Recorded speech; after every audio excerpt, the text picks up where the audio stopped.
তো আমি অনুরোধ করবো, যে অনুরোধটা কেউ করে কিনা আমি জানি না, তো আমি ভারতবাসী প্রত্যেকটা ইয়ং ছেলে মেয়েদের কাছে অনুরোধ করবো যে ওকে একদম সুন্দরভাবে বড় জায়গায় তৈরি করে আমি চাইবো পলিটিক্স আসুক।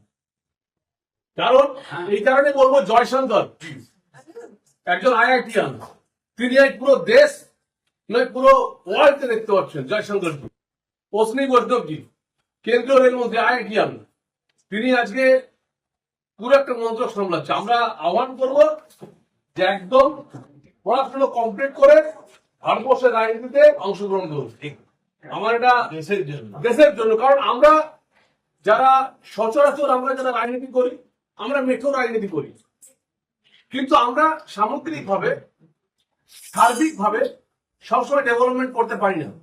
কিন্তু ব্রিলিয়ান্ট ছেলেরা যারা আজকে পশ্চিমবঙ্গের পদাধিকারী আছেন, আমি তাদেরকে আহ্বান রইল আমার তরফ থেকে, পড়াশোনা কমপ্লিট করার পর আমাদের দেশের প্রধানমন্ত্রী যে আহ্বান করেছেন, ভারতীয় রাজনীতিতে আপনারা অংশগ্রহণ করুন। কারণ ডিবেট তাদের ভাবনা চিন্তা, কারণ তারা দেশ চালাবে। আমি চাইবো তুমি ভবিষ্যতে দেশ চালাও।